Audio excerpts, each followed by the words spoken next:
The feeling that I feel when I arrive here feels like it's giving me goose pimples on the back of my neck, and a big smile appears against my face. Where else would I want to be right now? No better place to be than the Coco Collective garden.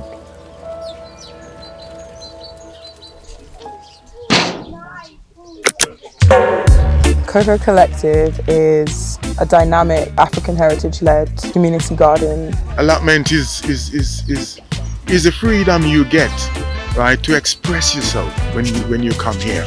It's nice to come here and meet other people who is like-minded and get a release from whatever is happening in their lives. We plant the seeds together and we reap what we've sown. We're here to work as a collective to achieve our objective.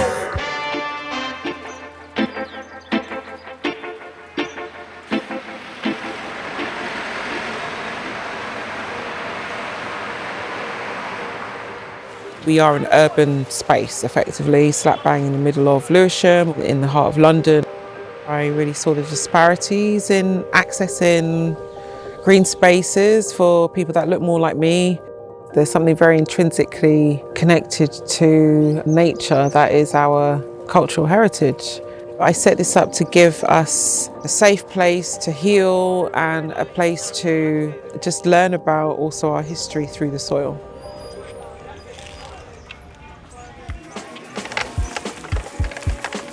Coco Collective is an Ital space. Ital basically means living at one with nature and living in reverence to your maker. Everything in nature, like dealing with the ecosystem, it's a closed loop. So even pulling out the weeds, that could be cut up again and it could be just added directly to the bed. Using net tool and making liquid fertilizers with those things. I do think that it's important to share all this knowledge around growing. It's great because we empower one another. And yeah, let's do that. Let's share this.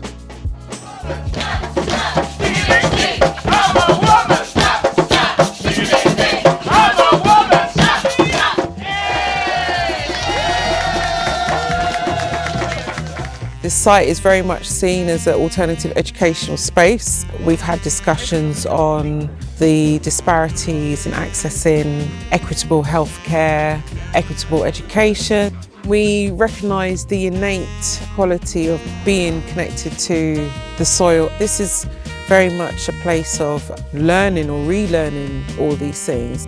We're growing foods that are relevant to our cultures and to our heritage. We're feeling more empowered, we're feeling more connected to the land. It helps break down that human and nature separation that we have in society. The stats were shown within Lewisham. A lot of people are experiencing isolation, depression, anxiety, so on and so forth. Living in the Western world, we're nurtured to be very individualistic and to have almost a cutthroat attitude to success, prosperity, whatever the case may be. And so these places, these community spaces are of vital importance of bringing people together. We can't do this one man, woman on her own, on his own. It's impossible. And this is the very essence of what community means. To offload the week's activities and work and those bits and pieces really does make a big difference. And we help each other as well. The community that it forges, the sense of belonging and the opportunity to meet people from different walks of life, but who are your neighbours or go to the same school as you. The body's made of many atoms, and that's the same thing for a community space and community growing. Makes me aware that I'm not on my own, that I'm amongst people who do the things that I like to do and I want to do, and to realise that this world is beautiful in many aspects. I've seen this garden change people's lives. Community is the bedrock of society and the bedrock of all living. I think one of the best things that's happened to me was Coco Collective. Every time you come here, you leave feeling empowered and you leave feeling more like yourself. There's this excitement. I'm surprised. It's fun. It's healing for me. I love how it just opens me up. It makes me feel alive. It's just a beautiful place. Socially, psychologically, emotionally, working as a collective to achieve our objective. And our objective is to make it successful. It's a natural thing, you know, it's a spiritual thing. So when I'm in the garden, it's like there's a certain peace. I never stop, and I get more and more interested in growing stuff and finding out how stuff grown.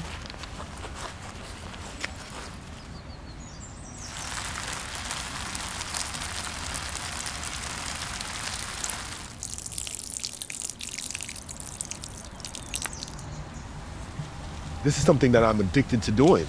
Do you know what I mean?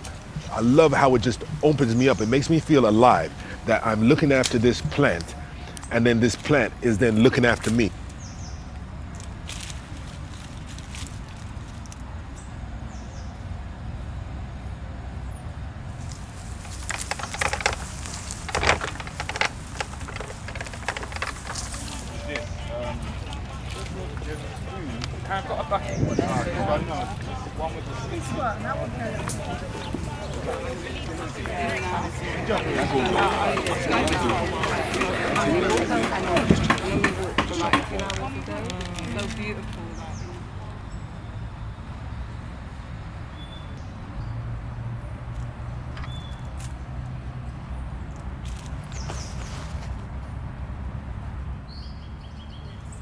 We need all of them nutrients. Put them in.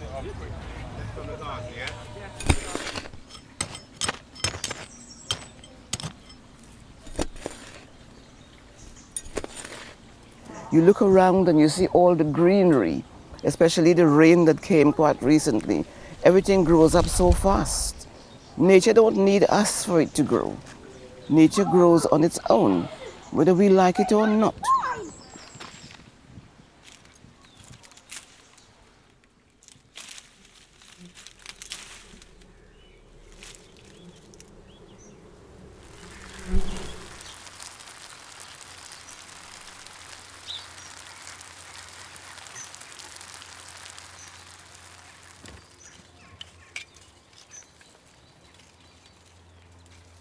What I love about gardening the most is the feeling that I feel when I arrive here, and it just feels like it's giving me goose pimples on the back of my neck, and a big smile appears against my face, and yeah, it's a truly beautiful feeling of where else would I want to be right now.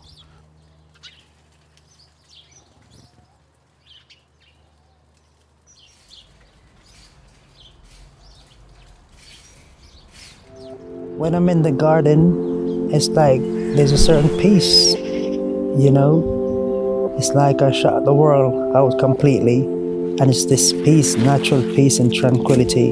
It's just a different world where you can't find nowhere else.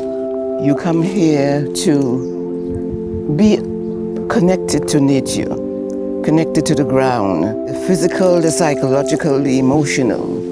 We are part of the earth, and the earth is part of us. The earth can survive without us, but we cannot survive without the earth.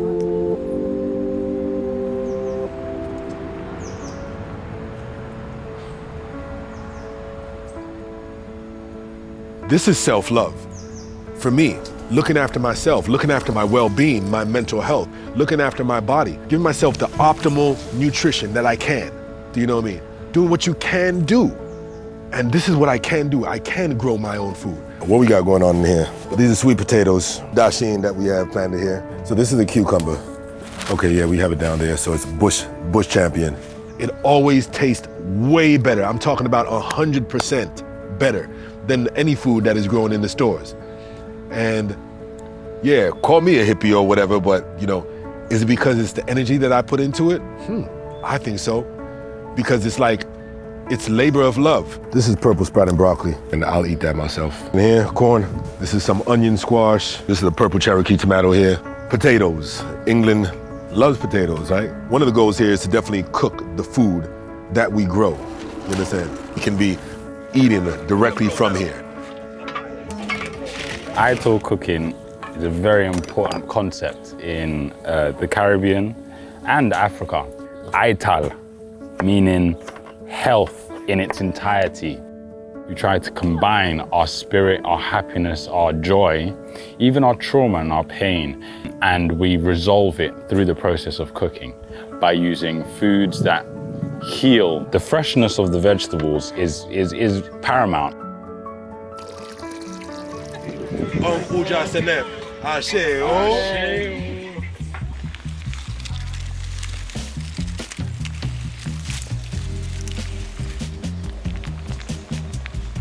Being able to grow your own food is one of the most radical ways that you can express your freedom, your sovereignty, your liberation. Passing on that sort of ancestral knowledge it's an antithesis to what we understand of modern day cultivation of food that is profit driven and not driven by the needs of people or the environment. I feel that the society that we live in has promoted too much of a division, just a separation. The food that you eat is just supposed to come from the store, already packaged, already boxed. Like, a lot of us don't know particular things grow from the ground or grow on trees because we're not used to it. When you leave your food production in the hands of other people, you are leaving your health, your well-being, your sense of identity. You're leaving the state of the environment in the hands of other people.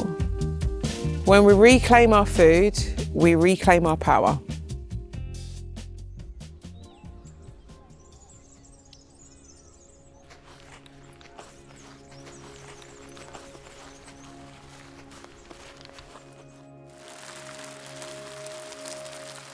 There was a time where I felt very disconnected from myself and from the community around me. I ended up being sectioned because of my mental health. I needed alternative therapies. I needed to be with nature and be outdoors and connected to the land. And this was one of the only places in London that I wanted to be, because being able to walk on the ground with my bare feet and put my hands in the soil was so nourishing and healing. There needs to be a more creative look at healthcare and reimagining of the health system so that people, particularly from the diaspora, can access these alternative therapies. I can say for myself how being in the garden helps me. My son was murdered in 2020, October 27. If I didn't have a space where I could go in the garden sometimes mentally, I couldn't be talking to you. So it's significant and really special to have that place where you can go and be and just you be there, and be at one with nature. What I love most about coming here is the environment. There's a lot of mental health going on in the community these days, and to be in an area like this where your mind is really refocused on nature, because we are not divorced from nature. So yes, it's good. I like coming here. I'm sitting here now doing my weeding, and actually it's absolutely beautiful.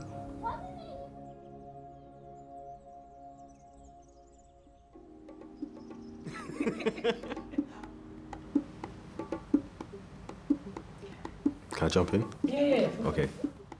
How do you define decolonizing the garden, and why is it important in modern gardening practices? Decolonizing the garden would mean to change the sort of hands that are depicted or are leading conversations about the ground. And I think we need to do away with the idea that nature is for one sort of person alone. There are many people who feel like they shouldn't be gardening, and that the idea of a gardener is not a person of colour. So decolonizing the garden, for me, means to know that you are a gardener. I think gardening connects us to our heritage by getting us back in touch with actually using the land and working alongside the land. Gardening gives us an opportunity to reconnect to that, to grow our own food, to touch nature, to work alongside nature, and to just appreciate it. We have this belief that as human beings, we're kind of stewards of the earth. It's sort of our duty to grow. I'm an Akan person, and we live in the hinterlands in Ghana. And so for me, it's always been a thing of like growing, working on the land. But, you know, I was born and raised in London, and it's really hard to actually tap into that side of like growing in the city. And so I think that's why I love this new sort of wave of us trying to do guerrilla gardening, urban growing, reconnects us with what we were supposed to do, or what we should be doing more of. If I was to pick a plant that defines my people, that I was very much familiar with before I even started herbalism, I would say that plant, we call it nyanyara. Many people will know that plant as serisi. We wear it in all our ceremonies. If you ever see a Gadangbe traditional ceremony, they're wearing it around their neck, they're wearing it on their head. It's used for cleansing. So that is, you know, one of the plants that my people use, and therefore I grow here to help empower me to do the work that I do. How would you define rematriation? For me specifically, rematriation means to like reconnect to like your own motherland and to where you come from. What colonization did was kind of disconnect us to the land. And sometimes I do feel guilty that the way we were honoring the land before, we're not honoring it the same way. We slightly abandoned it. And so rematriation for me is reconnecting to that power that we used to have as a people because of our relationship with the land. Because a lot of what we do as a people is based on what the land is saying and the conversations with the land. Gardening has taught me how disconnected we are from our food. The wider system basically sees plants as a resource to be extracted. And I was an adult, I didn't know what my food looks like in the ground. I didn't know how to heal myself using my food. And so gardening allows me to re-empower myself. Whilst indigenous knowledge of the land was kind of primarily focused on sustenance and community building, British colonial perspectives were mainly focused on profit. What was the direct effect on indigenous communities and ecosystems? Empires governed the seas, and with that, of course, came the movement of people and the movement of plants. This led to the creation of cross-cultural gardens, and one kind of historical experience that speaks to this is that of Indian indenture. So after the abolition of slavery, the British government kind of created a system of indenture where Indian migrants would now work on plantations in the Caribbean. And on these voyages, they brought with them jahaji bundles, which were little packages of different plant cuttings and seeds, and they then planted that within the Caribbean, that forever changing the Caribbean landscape. So these are other ways that colonization has facilitated the changing variety of crops and has allowed a completely different Caribbean landscape to exist today. Do you have any examples of indigenous gardening practices or perspectives that have been overshadowed by colonialist practice? And if so, how can we incorporate them today? I think the main thing that pops to mind for me is just like coexisting alongside it, not just using it as a place to harvest and get resources, but actually to stay in community. You can grow food and at the same time inhabit this space alongside nature. And that is something that I feel like has become a little bit less in touch with a lot of people. Is we don't spend a lot of time in our gardens. We just quickly grab what we need, or we grab what we want when we're farming and just destroy the land and then just come back when it's ready to when we're ready to reseed or take more crops. But actually just take time and slow down a bit, like just inhabit the space, be part of the space and be comfortable being in the space. Horticulture has predominantly been dominated by one set of hands. And what I would encourage you to do as a form of challenge would be to, one, go out there and buy a plant pot. Put a seed in a pot. You can grow potatoes, try a potato, try a tomato. I think now more than ever, we all need to learn how to have better relationships with the earth. I'd encourage you to join a community garden if there's one around you, because we've been growing longer than we've been writing books. So that's what I'd say.